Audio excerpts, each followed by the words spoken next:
une bande de vieillards décide d'organiser une fête de la jeunesse.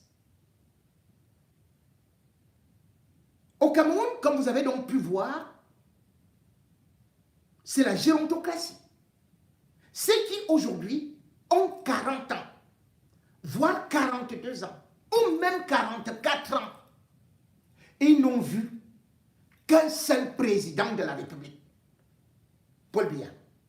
Et c'est ce président qui leur dit qu'il est là pour les jeunes, qu'il faut fêter la jeunesse. En réalité, c'est parce que toutes ces choses ont été détournées. Avant, on pouvait parler de la jeunesse, parce qu'il y avait une certaine promotion.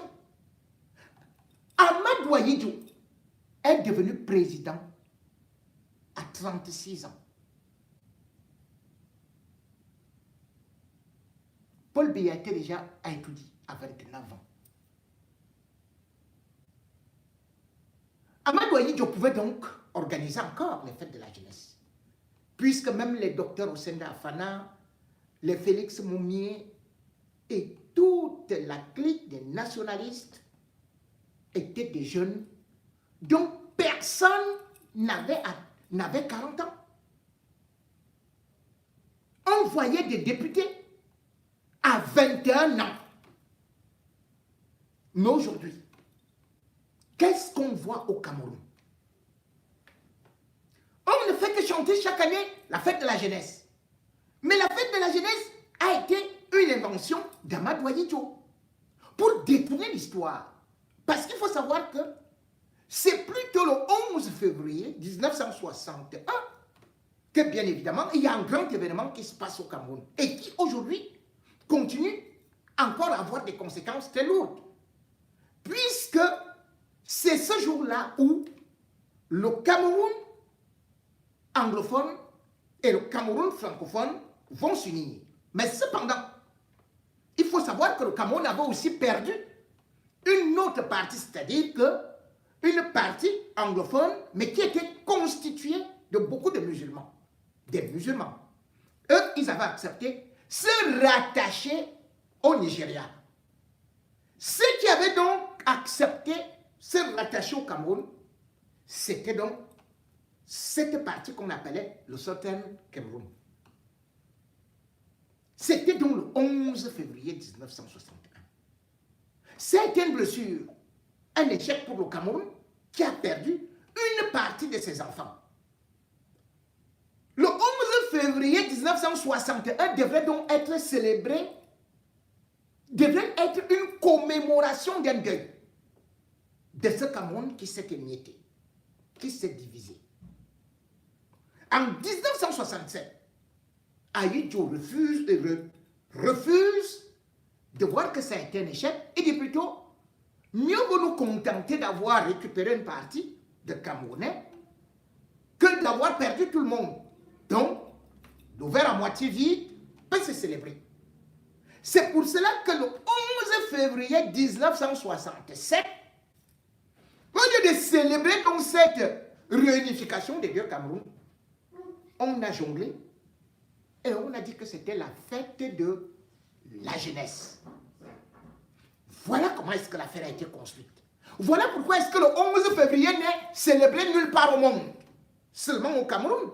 Comment est-ce que c'est célébré dans un pays de gérontocratie, dans un pays de papis, dans un pays d'hommes périmés qui, aujourd'hui, ne méritent que la retraite, mais qui se lèvent de leur sarcophage, soi-disant pour aller toujours continuer à servir.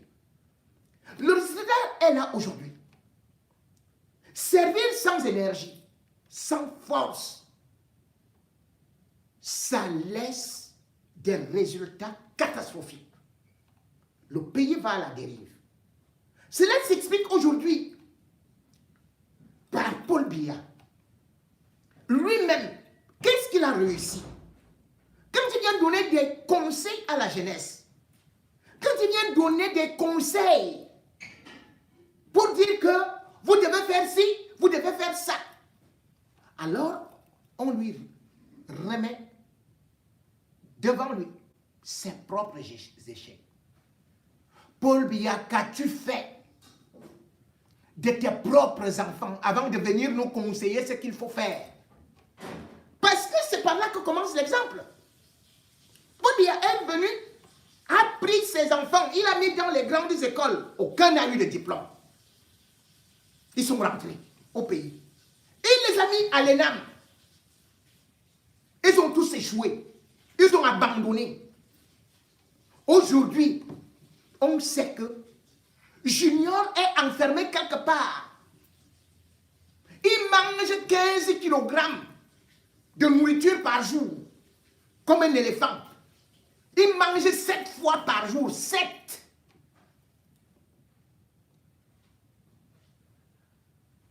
On voit Brenda Biya. Qu'est-ce que Brenda Biya est venue faire? On a créé l'école de coccinelle pour elle. Elle est arrivée où? Là à Genève. Dans la plus grande école. Elle a eu le diplôme de meilleure fumeuse de Banga.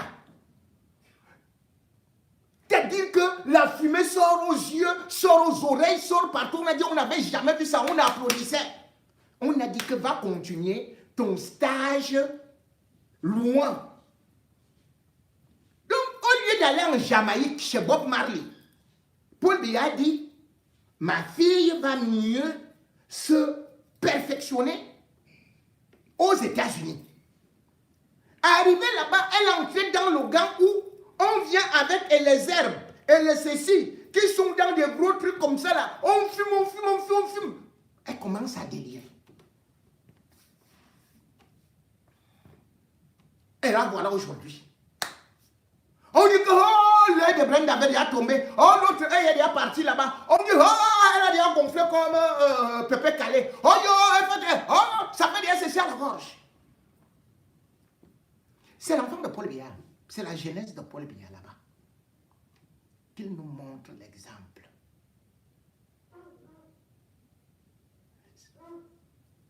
Sa propre mère, la mère de Brenda, elle se filme avec un bébé en rigolant. Un bébé de 4 mois. Au lieu du biberon, Chantal Biya prend le champagne pour mettre dans la bouche du bébé en mondovision. Et Paul Biya vient donc dire que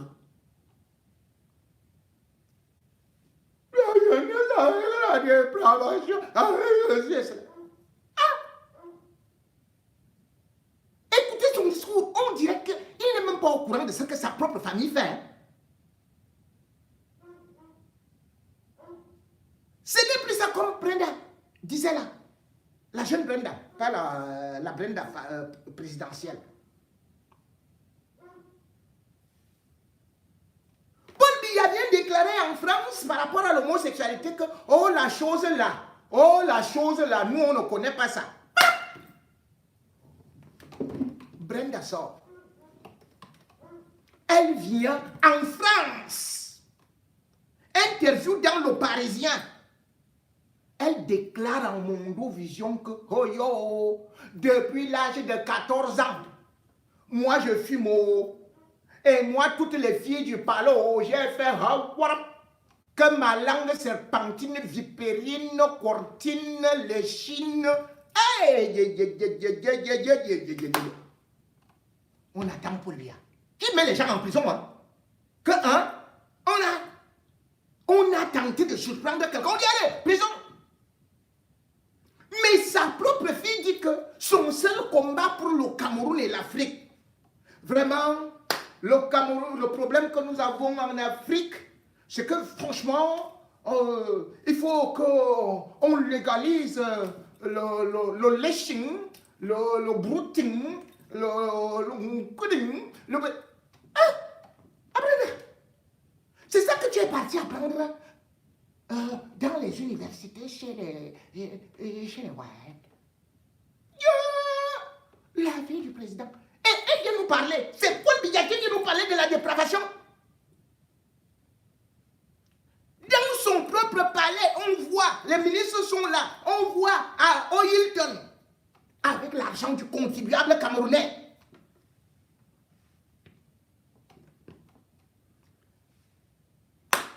Je ne sais même pas qui écrit souvent les discours de Paul Biya. Ou bien comme c'est l'intelligence artificielle là. Vous aussi écoutez.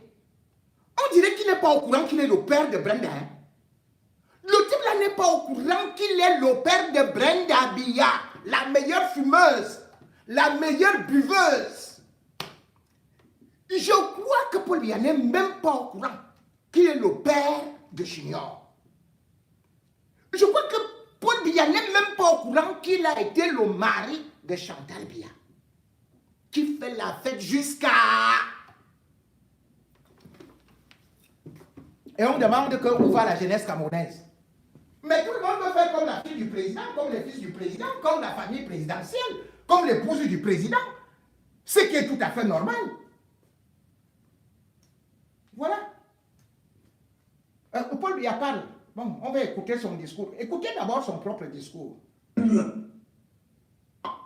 Mes chers jeunes compatriotes, aujourd'hui aussi, c'est... je voudrais également vous rappeler ce soir que vous avez certes des droits, mais également des devoirs à l'égard de vos parents et de la communauté nationale. J'en appelle tout particulièrement à votre sens des responsabilités. L'avenir de notre cher et beau pays, le Cameroun, repose entre vos mains. Vous devez en être conscient. Vous devez donc résolument retourner le dos aux excès dans lesquels certains d'entre vous ont malheureusement tendance à se perdre ces temps derniers. La délinquance, l'abus d'alcool, l'usage des stupéfiants, la dépravation des masses, l'usage excessif et abusif des réseaux sociaux, etc.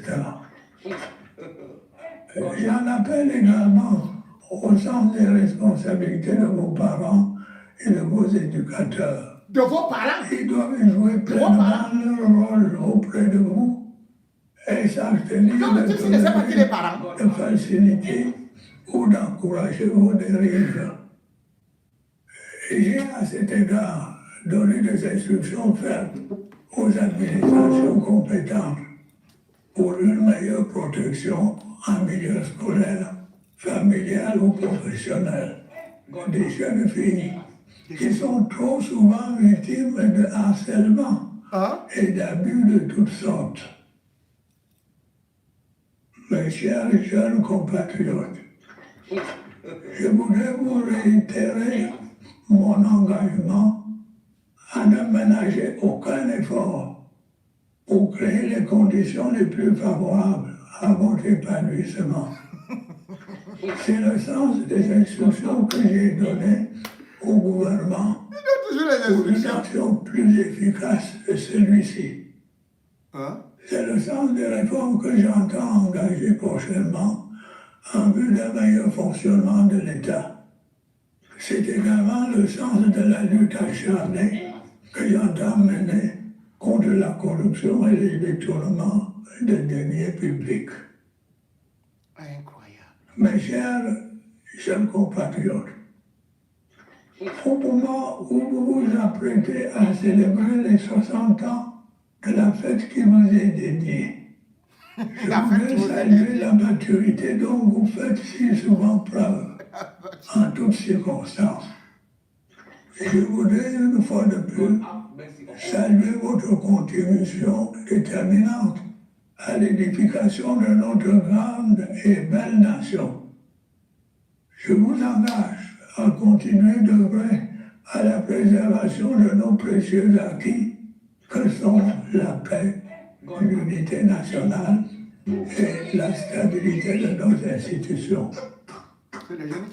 Bonne fête à la jeunesse, à chacun de vous. Vive!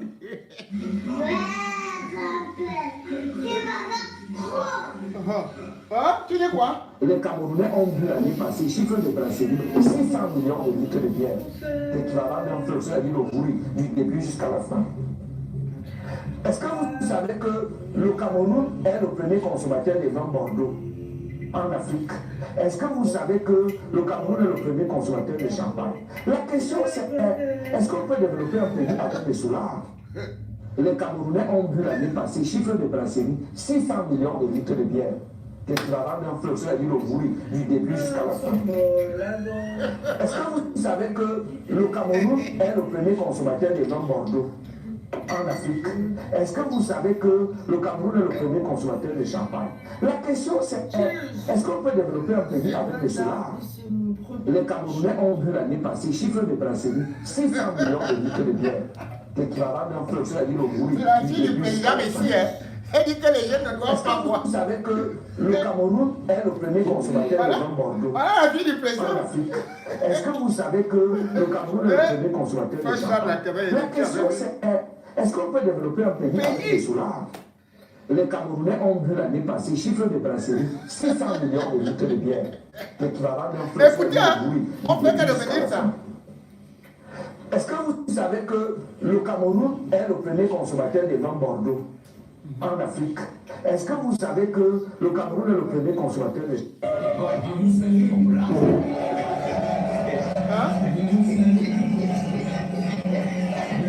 Monsieur, l'office de Paul Biya, voici l'office de Paul Biya, très bien.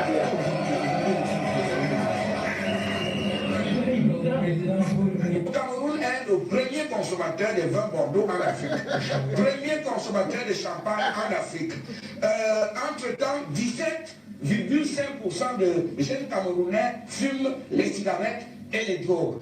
Alors que 60%, parce que ça va ensemble, de jeunes filles connaissent les rapports sexuels, les premiers rapports sexuels avant 16 ans. C'est une catastrophe. Et un pays ne peut pas se développer, je le répète. Nous parlons de l'émergence du Cameroun. Nous parlons de la République. Aucun pays ne peut se développer avec un peuple de prostituées, avec un peuple de soulards, avec un peuple... Que cela soit clairement dit et drogué, et que l'État du Cameroun, le gouvernement, prenne ses responsabilités et que le pays ne soit pas l'otage de tout cela. l'otage, le pays du crime. Merci Charles Atebaye. Il faut savoir que chaque année, le palais d'études commande la boisson pour plus d'1 milliard. Et lorsque vous constatez que ces boissons sont prises ici, ramenées au pays, sans pour autant négliger les caves, comme celle du Zomla. Qu'est-ce que le Zomla livrait à étudier? C'était des boissons. Quand on parle des drogues et de ceci et cela, comment Biya peut venir parler des drogues au Cameroun alors qu'il sait que sa belle-fille, c'est-à-dire que l'épouse ou bien la concubine du fils de Chantal, qui s'appelle Patrick Biya, que au Hilton, elle a fait du Hilton un hôtel international. Elle a transformé ça en un siège de trafic de stupéfiants. Comment vous pouvez? Et là-bas, on lui donne la possibilité d'aller au comptoir, signer qu'elle a bu tel nombre de champagne, et après, les hommes qui sont devenus les femmes là viennent lui livrer de la marchandise, des drogues fortes, des choses, des stupéfiants de toutes sortes. Les petits enfants de Chantal et de Chantal prennent déjà ça. La petite fille de Chantal, qui s'appelle elle-même Chantal Biya, elle a le piercing ici, au ventre. Les petites fesses rebondies, les tatouages partout, les piercings au nez. Elle a commencé à boire et à fumer au Hilton à 9 ans. 9 ans.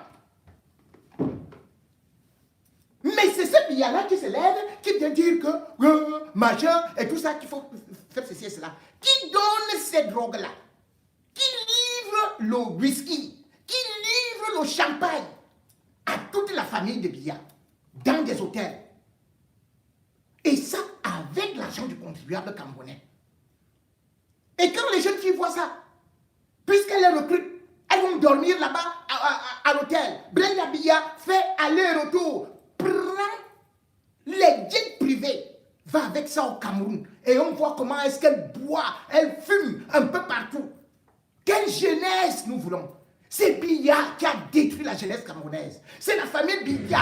Vous avez fait la confidence selon laquelle vous souhaitez Il demande, président de la République. il veut faire ceci, cela. Si vous le devenez, Écoutez, même cet enfant est capable de diriger le Cameroun mieux que Biya. Il connaît le Cameroun. Faire quoi particulièrement? Si je deviens président de cet État, Voilà un enfant, écoutez. peut-être pendant mon premier mandat, le premier discours que je vais tenir, c'est la sensibilisation sur le détournement des projets. C'est l'une des leçons que mon prof de CM porte à cœur. J'ai nommé Madame Afane Francine. Quand elle Bravo, fait Madame le Afane cours sur Francine. la gouvernance, Très bien, ça. elle Grâce à peut vous. prendre toute une journée pour vous expliquer. Donc, lors de mon premier mandat, mon premier discours, Il a 14 ans. je vais sensibiliser la Sur la population. gouvernance. Oui, je vais sensibiliser On n'est plus de corruption et de détournement. zéro corruption, zéro détournement des fonds. Et par exemple, des routes qui depuis des années aujourd'hui ont promis d'être finalisées. Par exemple, la route de Ebolova à Maru. Ah, Chaque fois que je passe là pendant les vacances, je constate qu'à chaque fois, au lieu de casser totalement la route et la reconstruire, je remarque plutôt qu'on ne fait que verser de la boue dans les trous. L'ordinateur, c'est quoi? C'est un objet Voilà le ministre de personnalisé, l'enseignement supérieur. personnel qui s'adresse à un étudiant. Mais par-delà l'étudiant, à un papa, à une maman. Mais par-delà le papa et la maman, à une tante, à une cousine, à une nièce, à une famille, à un village.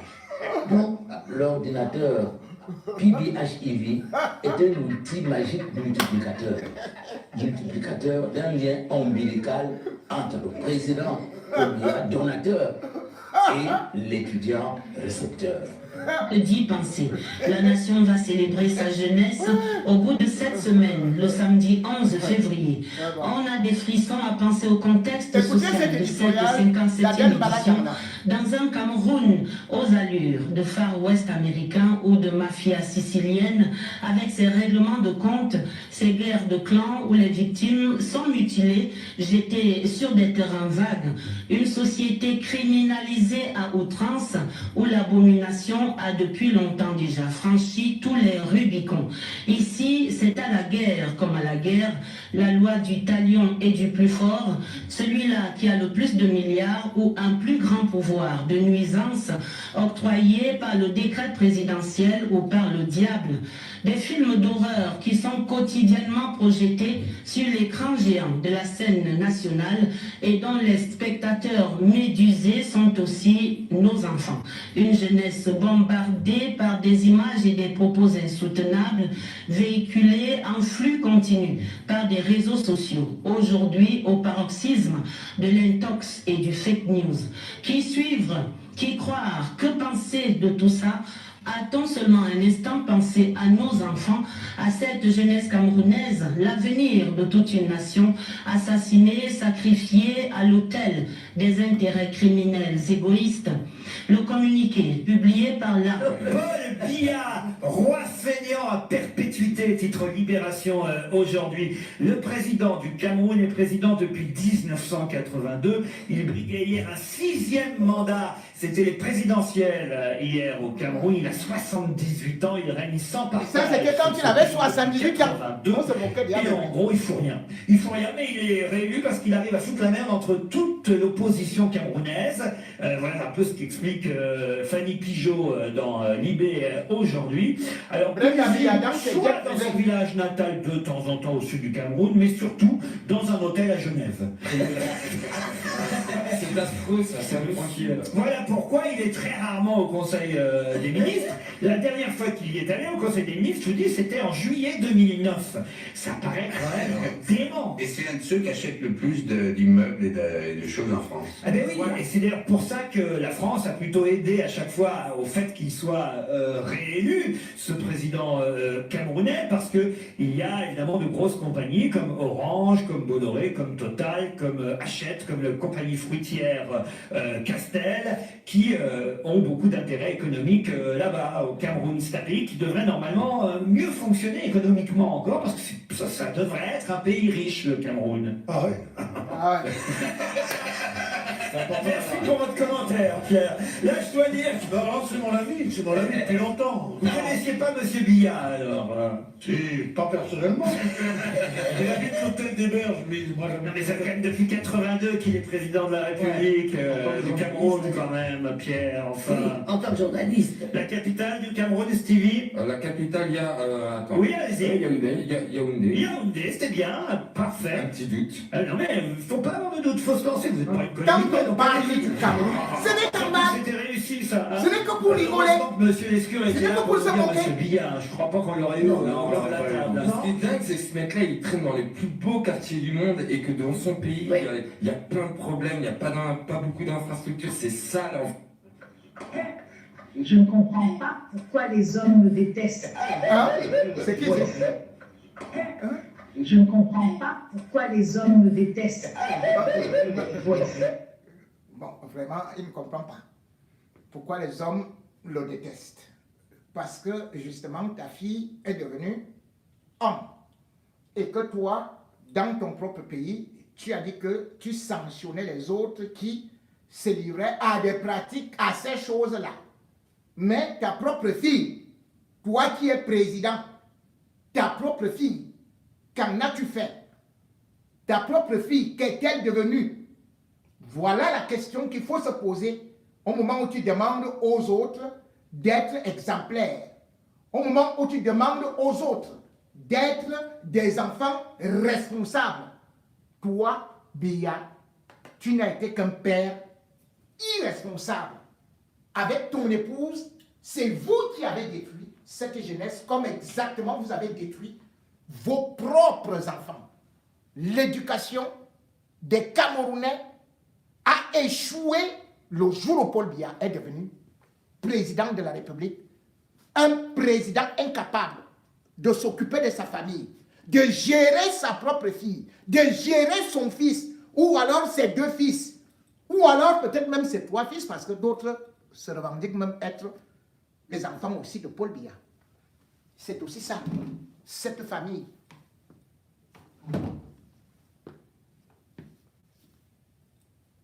Qui a échoué à 100%.